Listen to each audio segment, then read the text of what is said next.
Hello everyone, welcome to this video lesson. In this video I am going to teach you about English grade 5 that now we move to unit 4 shopping បាទសូមស្វាគមន៍អ្នកសិក្សាទាំងអស់គ្នាជាពិសេសបងប្អូនដែលកំពុងរៀនថ្នាក់ទី5នៅក្នុងវីដេអូនេះលោកគ្រូលើកយកមេរៀនមុខវិជ្ជាភាសាអង់គ្លេសថ្នាក់ទី5 English grade 5យកមកបន្តទៀតគឺត្រង់ទំព័រទី20 page 20 unit 4 shopping okay unit 4 shopping បាទអញ្ចឹង unit 4មេរៀនទី4 shopping យើងប្រែថាការទិញអីវ៉ាន់ណា shopping ការទិញអីវ៉ាន់អញ្ចឹងយើងមើលទាំងអស់គ្នា A vocabulary ណា vocabulary យើងប្រែថាពាក្យឬក៏វគ្គសព្ទដែលយើងត្រូវរៀនណាពាក្យឬក៏វគ្គសព្ទយើងប្រែអញ្ចឹងក៏បាន okay vocabulary look at the pictures ចូលក្រឡេកមើលរូបភាព okay យើងប្រែថាអញ្ចឹង listen and repeat ស្ដាប់និងថាតាម okay ចូលក្រឡេកមើលរូបភាពស្ដាប់និងថាតាម okay តែអញ្ចឹងnow look at the picture how many pictures are there តើមានរូបភាពប៉ុន្មានបងប្អូន okay there are 4 pictures okay right okay អញ្ចឹងមាន4រូបភាពគឺទី1ឥឡូវគ្រូសួរតែម្ដងតើរូបភាពបងប្អូនស្គាល់អត់អញ្ចឹងទី1គឺអីគេរូបអីគេបងប្អូនគឺឆាត់ណាឆាត់ពាក្យទីរូបភាពទី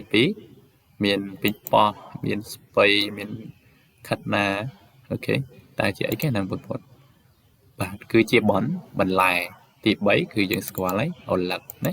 ហើយពាក្យចុងក្រោយរូបភាពចុងក្រោយគឺខ្សែរឹតគេថាខ្សែរឹតប៉ុន្តែគេពាក្យហ្នឹងថាត្រូវគឺខ្សែរ៉ូតណាខ្សែរ៉ូតខោណាខ្សែរ៉ូតកតាបអីចឹងទៅមិនខ្សែរឹតទេតោះអញ្ចឹងយើងនេះគឺជារូបភាពជាពាក្យដែលយើងត្រូវចេះទី1គឺឆាត់ទី2គឺបន្លែទី3អន្លឹកហើយទី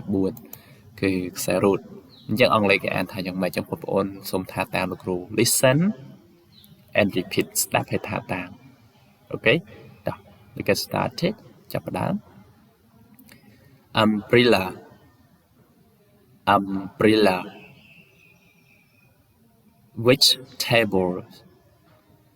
vegetables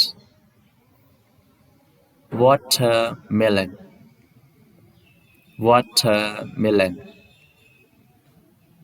zip okay one more time ម្ដងទៀត umbrella vegetables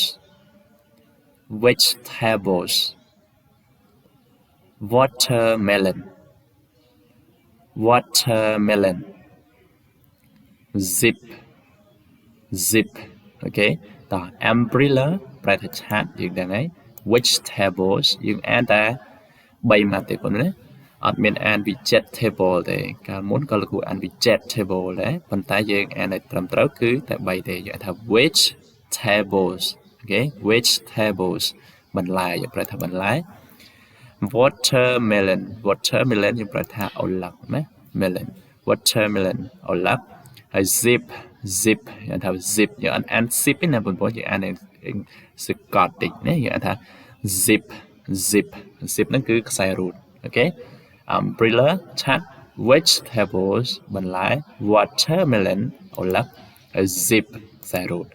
អូខេអញ្ចឹង vocabulary របស់យើងមាន4ហ្នឹងបងប្អូនត្រូវចាំហើយចេះអានហើយចេះសេផងហាត់អានហាត់ទៅសេទៅឥឡូវយើង move to letter B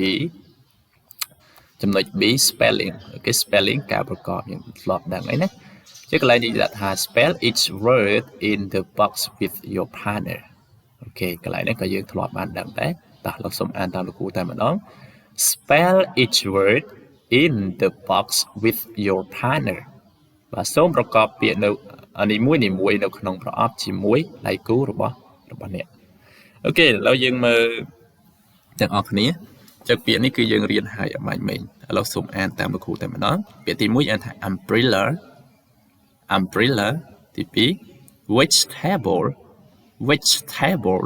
ពាក្យទី3 watermelon watermelon ពាក្យចុងក្រោយ zip zip អូខេអញ្ចឹងរបៀបប្រកបពាក្យបងប្អូនដឹងហើយបាទដូចកុមារីនេះអញ្ចឹងចង់ឲ្យប្រកបពាក្យ vegetable អញ្ចឹងត្រូវនិយាយថា please spell the word vegetable អូខេ please spell the word vegetable អញ្ចឹងអ្នកឆ្លើយត្រូវឆ្លើយថាយ៉ាងម៉េចគឺយើងដាក់ពាក្យហ្នឹងមកគឺថា vegetable I spell អូខេអញ្ចឹងបន្លែខ្ញុំប្រកបណាកន្លែងនេះលោកគ្រូបកប្រែបន្តិច please spell the word vegetable ខ្ញុំប្រែថាសូមប្រកបពាក្យ vegetable បាទសូមប្រកបពាក្យ vegetable អញ្ចឹង vegetable I spell vegetable I spell គឺថាខ្ញុំប្រកបណា vegetable ខ្ញុំប្រកប V E G E T A B L E vegetable អូខេអញ្ចឹងយើងអាចប្រកបបានអញ្ចឹងបងប្អូនអាចប្រកបបានតើតែបងប្អូនស្គាល់អក្សរហ្នឹងយើងថាមួយរហូតដល់ចប់មកអូខេឥឡូវលោកគ្រូសាឲ្យបងប្អូនសាប្រកបទាំងអស់គ្នាតោះចាប់ផ្ដើម please spell the word umbrella okay very good umbrella I spell U M B R E L L A ឬក៏យើងអាចថា double L A ក៏បានដែរ umbrella okay please spell the word vegetable ដាក់ដល់ប្រកបជាមួយគ្នាតែម្ដង vegetable I spell V E G E T A B L E vegetable very good one more watermelon please spell the word watermelon watermelon I spell W A T E R M E L O N vegetable now very nice and ចុងក្រោយណា the last one zip zip please spell the word zip zip I spell Z I P zip okay very good អូខេអញ្ចឹងនៅក្នុងវីដេអូនេះលោកគ្រូលើកយកមកតែប៉ុណ្្នឹងទេ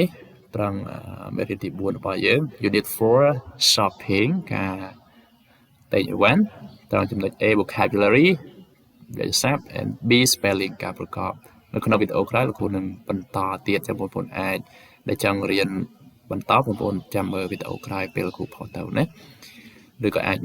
រកមើលនៅក្នុង channel របស់គ្រូបានលោកគ្រូនឹងបន្តចំណុច C D បន្តទៀតហើយមេរៀនបន្តទៅក្រោយទៀតលោកគ្រូនឹងព្យាយាមធ្វើឲ្យបាន